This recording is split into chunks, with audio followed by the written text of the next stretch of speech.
Bonjour et bienvenue dans cette nouvelle vidéo. Je suis Sam de Phone Android et aujourd'hui je vous propose le test du Realme 8 Pro. Du quoi? Pour ceux qui ne savent pas, Realme est une marque développée en 2018 par Oppo.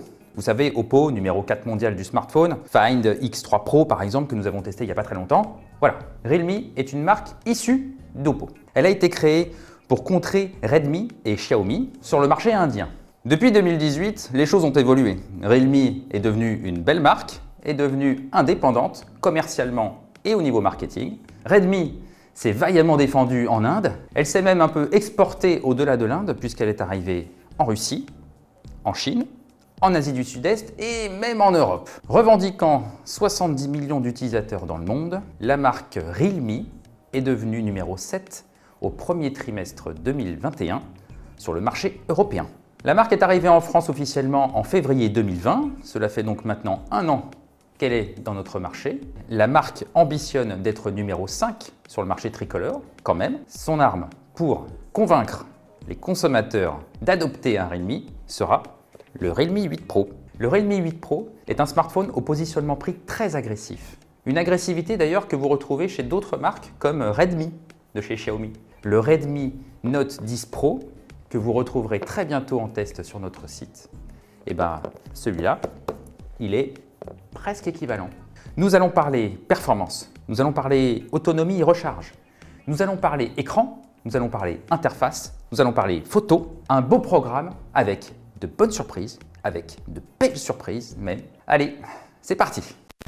Commençons comme à l'accoutumée par un petit unboxing. La première chose est l'habituelle coque rangée dans ce petit carton en plastique, transparente, un peu grisée. C'est pas très beau, mais c'est quand même nécessaire pour protéger un smartphone dès la sortie de la boîte. Là, le smartphone, qu'il est beau, qu'il est mignon, parce que j'ai l'habitude de dire « Oh, il est très beau, il est très mignon » pour tous les smartphones. Celui-là, quand même, il a de la gueule. Ici, nous avons un chargeur. Nous en reviendrons sur ce chargeur. Il est étonnant, ce chargeur. Ici, un petit câble USB type C vers USB type A. Et normalement, il devrait y avoir aussi un kit main libre, mais nous n'avons pas reçu le kit main libre dans notre unité de test. La marque Realme nous a confirmé qu'il y en aura bien un dans les boîtes françaises. Nous avons vu ce qu'il y a dans la boîte. Faisons le tour du propriétaire, comme d'habitude. Ici, nous avons une belle coque en polycarbonate. Oui, c'est du plastique, mais c'est du beau plastique qui a été légèrement irisé. Voilà, c'est très joli.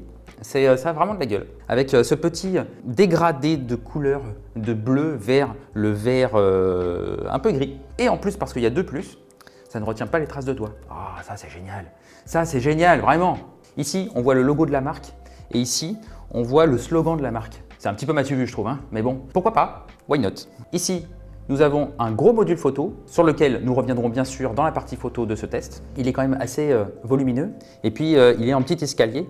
On peut voir ici, hop, un petit escalier pour arriver jusqu'au flash et hop, un petit escalier pour arriver à chacun des objectifs. Tout autour du téléphone, il y a aussi du polycarbonate. Côté port, nous avons ici un port USB type C, un haut-parleur, ici un port jack. Oh, un port jack! On y reviendra sur le port jack. Ici, un micro principal, les contrôles du volume et de la mise en marche, un micro secondaire pour la réduction de bruit active et enfin ici, le tiroir de la SIM qui inclut également un emplacement pour une carte mémoire. Ah, ça c'est top! Les emplacements pour les cartes mémoire deviennent de plus en plus rares. Ça c'est bien. Vous pouvez mettre une carte mémoire jusqu'à 256 Go, sachant qu'il y a déjà 128 Go à l'intérieur du téléphone. À l'avant, nous retrouvons une grande dalle tactile avec hop, un petit poinçon ici pour le capteur selfie et des bordures pas très fines. L'écran est protégé par du Gorilla Glass, 3e génération. La dalle mesure 6,4 pouces, une taille relativement moyenne de nos jours. Elle vous permet de manipuler le téléphone même à une seule main, même si vous aurez peut-être un petit peu de mal à accéder jusqu'au tiroir des notifications. La définition de la dalle est Full HD+, et la résolution est de 411 pixels par pouce. C'est une bonne résolution, dans la bonne moyenne. Elle est largement suffisante pour profiter de tous les contenus dont vous pourrez profiter sur ce smartphone. Le taux de rafraîchissement de la dalle est de 60 Hz. Nous aurions bien aimé avoir du 90 Hz sur ce produit. Il y a certains concurrents qui vont avoir du 90 Hz ou qui ont déjà du 90 Hz au même tarif. Et la fréquence d'échantillonnage est de 180 Hz. Ça veut dire que l'écran va regarder 180 fois par seconde si vous êtes en train de le toucher. Ça apporte de la réactivité et ça apporte de la fluidité à l'ensemble. La dalle est AMOLED avec des taux de contraste très profonds. La luminosité annoncée est de 500 nits et nous avons effectivement mesuré entre 490 et 510 nits selon les modes d'utilisation. Le mode automatique peut monter bien au-dessus si vous êtes en plein soleil, à l'extérieur. Parfois, la luminosité sera peut-être légèrement insuffisante sous le soleil. Le Realme 8 Pro propose 3 modes d'affichage. Le mode vif, qui est par défaut, le mode doux et le mode éclatant. Le mode doux est clairement le plus respectueux des couleurs. Les modes vifs et éclatants augmentent considérablement la température des couleurs et vous allez avoir l'écran qui va virer plutôt vers le bleu et vers le vert. Nous avons relevé un delta moyen de 4,1 sur chacun des modes. Cela veut dire que les couleurs ne sont pas vraiment très précises. Il y a un lecteur d'empreintes intégré à cette dalle, ce qui est plutôt bien. Le positionnement assez élevé ici, ce qui est plutôt agréable à utiliser. Au global, l'écran est plutôt agréable à utiliser et à regarder malgré quelques petits défauts. Nous allons pouvoir découvrir l'interface. C'est le moment de regarder Realme UI. Realme UI est donc l'interface de Realme. C'est une interface similaire à celle que vous retrouvez chez d'autres constructeurs chinois, comme MIUI, comme EMUI ou comme ColorOS. ColorOS, c'est la ROM de Oppo. Souvenez-vous, Realme est une émanation, maintenant indépendante, mais c'est une émanation d'Oppo. Et les relations entre les deux entreprises, des fois, elles sont vraiment très proches. Ici, la ROM s'appelle Realme UI 2.0. Elle est basée sur Android 11. Elle propose une interface classique Android, des écrans d'accueil, un tiroir pour les notifications et les réglages rapides, et même un tiroir pour les applications. Si vous connaissez ColorOS, vous remarquerez qu'il y a peut-être certains petits détails qui vous semblent familiers.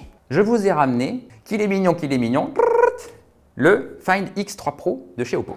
Et si vous ouvrez les deux interfaces, vous avez des similitudes autant dans les paramètres d'utilisation du téléphone, dans certaines applications par défaut et même certaines applications made in Oppo. Vous retrouvez par exemple ici, espace de jeu est le même chez Realme ou chez Oppo. Si vous vous baladez dans le menu paramètres, vous remarquerez que ce sont les mêmes menus. Si vous allez dans personnalisation par exemple, les options sont quasiment les mêmes. ColorOS est un peu plus avancé. Ici, vous avez le Realme 8 Pro qui dispose des mêmes fonctionnalités qu'avait avant Oppo, pour le Find X2 Pro par exemple. La seule différence, c'est que vous avez ici encore la balle d'assistance qui était avant dans ColorOS, par exemple dans le Find X2 Pro ou dans le Reno 4 Pro. Et ici, vous ne l'avez plus. Elle a été remplacée par les lancements rapides avec le lecteur d'empreintes. Il y a quelques petites différences quand même, heureusement. Il y a par exemple quelques partenaires commerciaux qui ne sont pas les mêmes. Ici, vous retrouvez bien Facebook comme avec le Find X3 Pro, mais vous retrouvez aussi TikTok par exemple. Et vous retrouvez aussi WhatsApp. Au global, cette interface, elle est facile à utiliser. C'est comme un Android classique, il n'y a pas de problème. L'interface est fluide, l'interface est réactive. L'interface propose aussi d'accéder au Play Store pour aller télécharger plein d'applications. Ça demande des performances, ça demande de la puissance. C'est maintenant l'heure de parler puissance. Le Realme 8 Pro est équipé du Snapdragon 720G. Ça veut dire que le téléphone n'est pas compatible 5G, il est compatible 4G uniquement. En avez-vous vraiment besoin de la 5G aujourd'hui? Moi perso, je pense pas. Donc aujourd'hui, ce n'est pas un défaut de ne pas proposer de la 5G sur un téléphone comme celui-ci.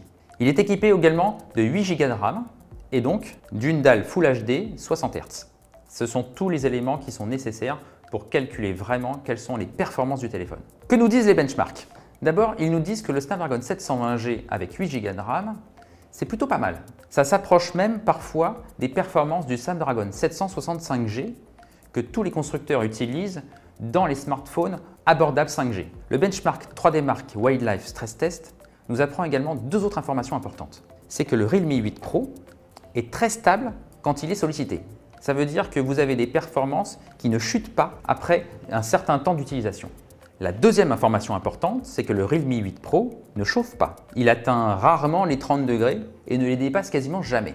Est-ce que cela veut dire que le Realme 8 Pro est un bon smartphone gamer? Je n'irai pas jusque-là. Oui, il est possible de lancer des jeux avec le Realme 8 Pro. Non, il n'est pas possible d'avoir la même expérience sur le Realme 8 Pro que celle que vous pouvez avoir sur un ROG Phone 5 par exemple. Nous avons lancé Genshin Impact. Deux mauvaises nouvelles. Genshin Impact se positionne d'emblée sur la basse résolution de ses graphismes. Il y a 5 réglages possibles dans la qualité graphique de Genshin Impact.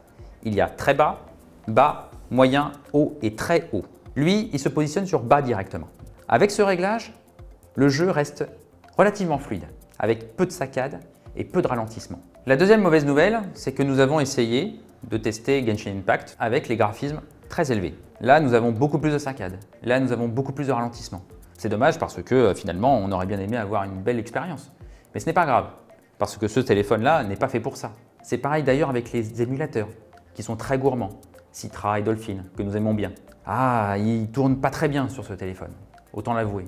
Le smartphone est fluide, réactif, sur Netflix, sur Spotify, sur les réseaux sociaux, sur la messagerie, sur Internet, etc., etc. Il y a une bonne nouvelle derrière ça. C'est que cette fluidité offerte par le Snapdragon 720G est accompagnée par une bonne autonomie, parce que le Snapdragon 720G ne consomme pas beaucoup finalement. L'autonomie du Realme 8 Pro est plutôt bonne, pour les non-joueurs, mais aussi pour les joueurs finalement. Là-dedans, il y a une batterie de 4500 mAh. Vous pourriez même peut-être tirer jusqu'à 2 jours si vous ne sollicitez pas trop le téléphone. Donc ça, c'est une très bonne nouvelle. Vous pouvez jouer jusqu'à 4 heures environ à Genshin Impact quand les graphismes sont positionnés sur bas et jusqu'à 3 heures quand ils sont positionnés sur haut. Alors évidemment, l'expérience, elle ne sera pas top. Est-ce que vous voulez vraiment infliger cela à vos yeux que d'avoir des saccades et des ralentissements pendant 3 heures? Si vous voulez avoir une expérience fluide, passez sur bas et vous aurez 4 heures d'autonomie et ça, c'est plutôt bien. Passons à la recharge. Vous avez un chargeur dans cette boîte. Un chargeur que nous avons ici, compatible Super Dart. Ça veut dire que logiquement, il offre de la charge rapide. Je vous ai ramené le chargeur du Find X3 Pro. Mais que vois-je? 2 chargeurs exactement identiques. C'est pas fou ça? Après, vous allez me faire croire que la marque Realme et la marque Oppo sont vraiment indépendantes? Seriously? Ils offrent non seulement les mêmes dimensions, les mêmes tailles, le même poids, etc., mais surtout les mêmes performances. Celui-là, il est compatible 65 watts, et lui aussi. Ce qui est d'autant plus étonnant, c'est que le Realme 8 Pro est capable d'absorber 50 watts de charge. Ça veut dire qu'il ne peut pas avoir les 65 watts. Vous avez donc dans la boîte un chargeur qui est beaucoup plus performant que les performances maximales du téléphone. Et ça, c'est plutôt rare. D'habitude, c'est le contraire. Vous êtes d'accord avec moi? Je vous rassure tout de suite, ce chargeur n'est pas capable que de faire du 65 watts. Il est adaptatif. Ça veut dire qu'il peut adapter la puissance qu'il envoie de 10 watts jusqu'à 65 watts. Avec ce téléphone, ce chargeur et ce câble USB, nous avons mesuré 49 minutes pour une recharge complète du téléphone, de 0 à 100%. 49 minutes est un excellent score. Moins de 50 minutes, c'est vraiment très bien. Nous avons là une expérience de recharge qui est vraiment très qualitative. Nous avons 2 informations importantes à connaître sur le Realme 8 Pro à propos de l'audio. La première information, c'est qu'il y a le port jack. Le port jack est associé à un DAC ARS audio, ce qui veut dire que normalement vous aurez une belle qualité audio dans les oreilles, ça c'est top. Vous avez plusieurs profils audio pour adapter vraiment le son au contenu que vous regardez ou que vous écoutez. Deuxième information, il y a ici un haut-parleur, mais là, il n'y en a pas. Cela veut dire que vous avez une expérience mono avec ce téléphone. D'autant plus que la puissance du haut-parleur est plutôt mitigée. Il offre donc une expérience plutôt moyenne. Nous vous déconseillons vraiment de l'utiliser pour regarder un film. Et pour les joueurs, le positionnement n'est pas terrible comme toujours. Quand vous tenez le téléphone comme ça, la seule source audio vraiment que vous avez, elle est obstruée et ça c'est dommage. Nous avons 4 capteurs à l'arrière et un capteur à l'avant. Le capteur à l'avant est un modèle 16 mégapixels avec un objectif qui ouvre à f2.2. Le capteur principal est un capteur 108 mégapixels. C'est vraiment une très haute définition. Par défaut, il capture en 12 mégapixels en combinant 9 pixels adjacents pour en faire qu'un seul.